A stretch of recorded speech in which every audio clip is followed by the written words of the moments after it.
Hello, Miramar. I'm Commissioner Alexandra P. Davis, joining you from Commission Corner. This is something new that we've started in the City of Miramar to be more transparent to our residents about the happenings in your community. Of course, you can always reach me by phone, email, or social media, and that information will be on the bottom of your screen. Now we have a very exciting segment today, as I have a few guests joining me on the couch. So let's get into it. With me today, I have Glenn Joseph, and he's going to explain to us how we got involved in Caribbean American Heritage Month. Glenn? Thanks for that introduction.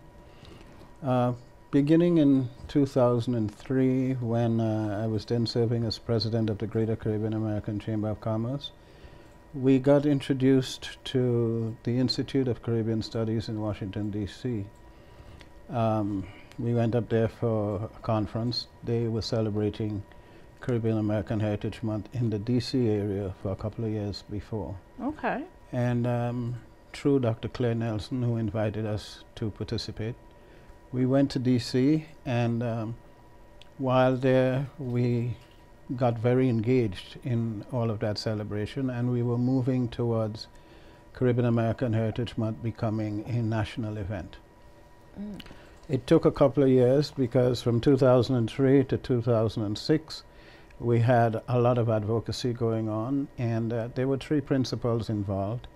There was Dr. Claire Nelson, Anthony Carter out of Jersey, and myself. Dr. Claire, I know. I've met her on several occasions. Yeah. She was the president of the Institute of Caribbean Studies. Okay.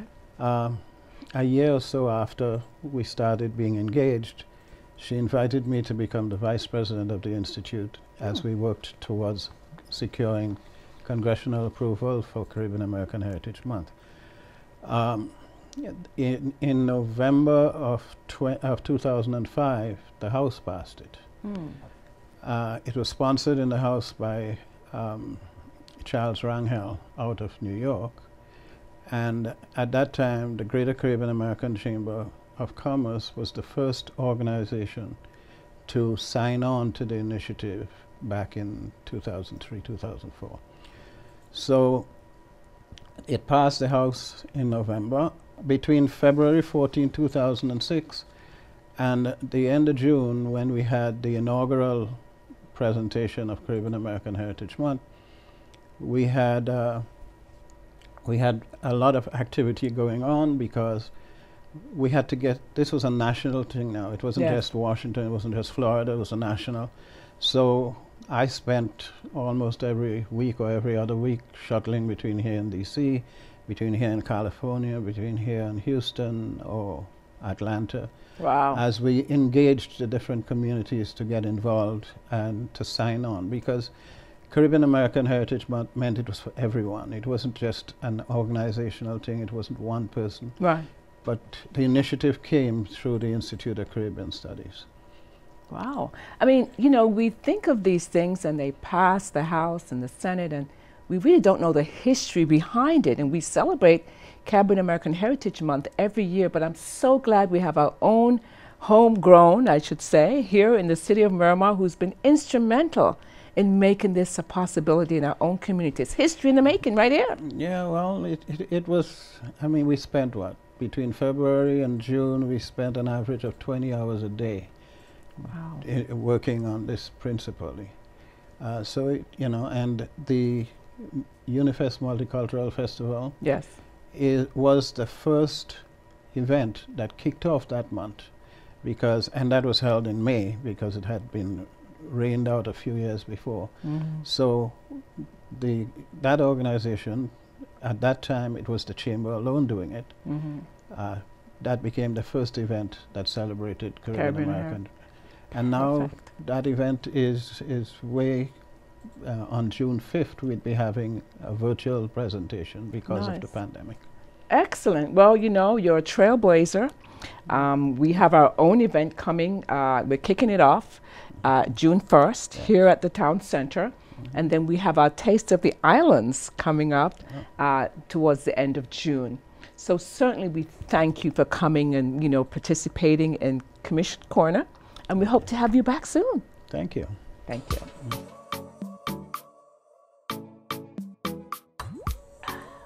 Very good. So, on Commission Corner, we have our special guest, Marcine. Welcome, Marcine. Hi, how are you?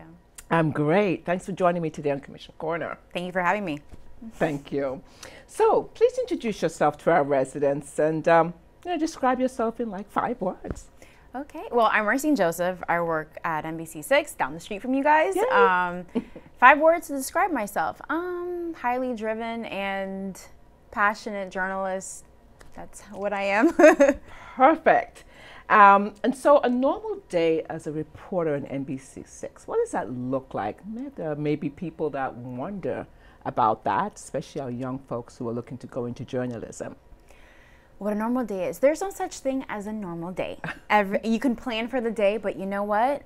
Things happen, breaking news happens, but one thing I do love about my profession, journalism, is that no 2 days are the same. It's never boring. We have a meeting in the morning and we kind of just go through what everybody's talking about, what happened overnight, what stories broke, and what stories are important to the community. You know, we go through a list, we look at what's going on social media and see what other competitors, news competitors, even the newspaper. People don't think that we look at the newspaper. We do. It's very important. And we go from there and we get our assignments. I may pitch a story. I would say, hey, you know, I spoke to this family. I think this is a great story. And they'll give me time to develop the story. And we just disperse. And then we come back at 12 and see what we have and start to just divvy out who goes live or what story is going to go out what time. And that's how it goes. Nice. It sounds like very exciting. It is very exciting. Adventurous and exciting. Now, as you know, the month of May is Haitian Heritage Month. It's going to be followed by Caribbean American Heritage Month. And for someone in your position, there's not too many Black women that we see on TV that are in journalism. And how do you feel in terms of being underrepresented, and what can you bring to the table, you know, to bring forth change in that area? Well, being Haitian American, I think it's such a blessing. And being in South Florida, where I believe Haitians make up the 2nd largest ethnicity, and even being in Miramar, there's a huge Haitian and Caribbean population. It is it's interesting. I think I wear it as a badge of honor. I'm able to tell my colleagues, other news reporters, news managers about, hey, like this is something that's kind of not being talked about on media, not talked about on air. Just the other day, I met Jacqueline Charles, who is very well known in the community, the news community, the journalist community, for doing Haitian news. And so, but she works for the Miami Herald newspapers, but not on air. And so the fact that I'm able to tell those stories, and I looked up to her. It was amazing meeting her because I was just like, you have no idea like how many times I'd reference her stories to my bosses, like, we need to do this, like, we've never done this on television. And so taking that and using that to educate others, to let them know that, hey, this is important to this community, this is important to other more than Haitians, Caribbeans. Excellent. That's so great that you take on that responsibility and you're really there to showcase the Caribbean broadly. So in terms of, and we spoke about this, there's a lot of kids that look up to you. I'm sure they see you in the media. And what advice would you give to somebody who is looking to enter this field? So the funny thing is, I don't know if you know, I went to high school here in Miramar. I went to Everglades High School. I'm born and raised in Miami Shores, but we came to Miramar, and to have some of those kids reach out to me and ask me, like you said, like, how do you get it? How do you get into this? Well, my story is a little different. I went to school for IT, so I'm a nerd. I went to FRU. I have an IT degree, but I had an internship at NBC6. So through the internship, I learned so much about journalism, and I tell kids, and even besides journalism, get an internship. True. Internships are so important because it's one thing when you go to school and you learn the theory of a certain career, an industry, but it's different. It's different than textbook until you're actually inside of it, until you're actually there. So I would say to look at internships. And if you don't see one, reach out, because just say, hey, I'll work for free. You know, and just a couple of hours under your belt will go a long way, and it looks great on your resume. Absolutely. It's such sound advice to give to our young people. So once again, I'd like to thank Ms. Joseph for joining us. Unfortunately, we haven't got much time, but we want to invite you back again. And I know you're going to be a special guest of ours at our Haitian celebration that's coming up on this Saturday, in fact, the 22nd. It takes place from 6 to 10 p.m. at our Shirley BRANCA Park. So looking forward to seeing you then. Looking forward to being there. All right, thank you so much.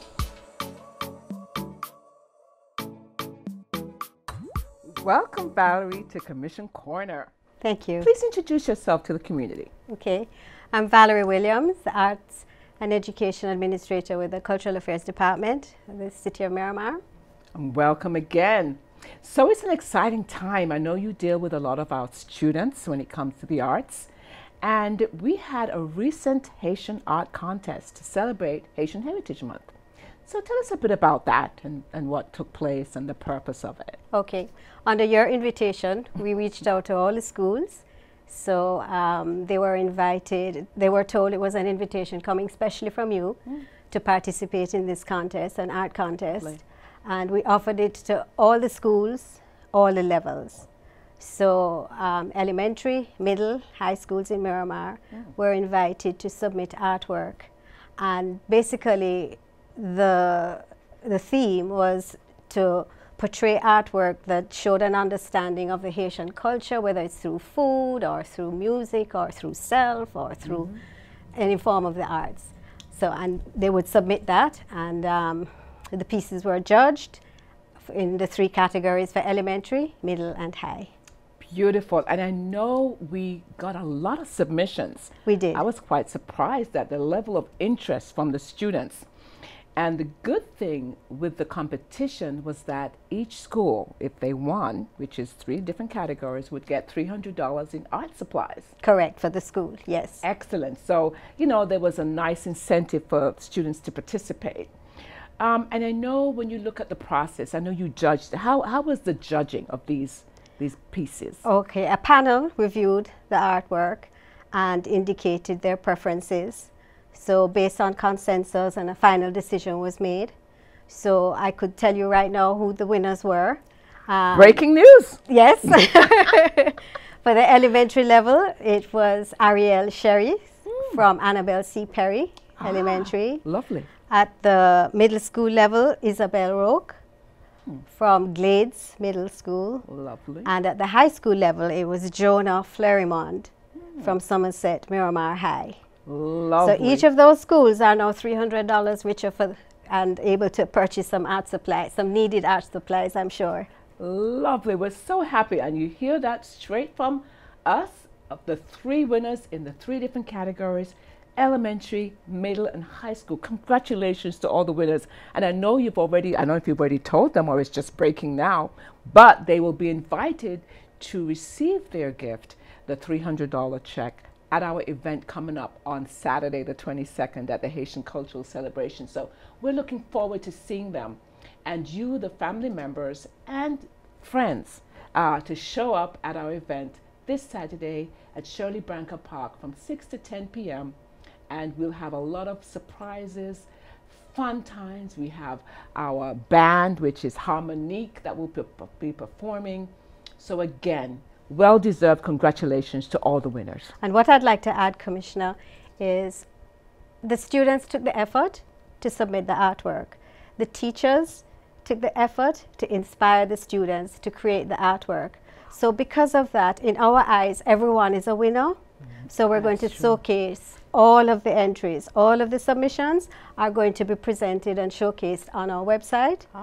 So if viewers go to the Miramar Cultural Center website, they'll see it on a webpage titled Virtual Student Exhibits. So I think that's all lovely. the artwork will be up because it was a hard choice and they were all so good. That's lovely. So again, you can visit our Miramar Cultural Center .org to see all the artwork that was submitted in our competition. And kudos to everyone, especially the winners, and we look forward to seeing everyone this Saturday. Thank you so much, Valerie, for coming on Commission Corner. It was a pleasure, Commissioner.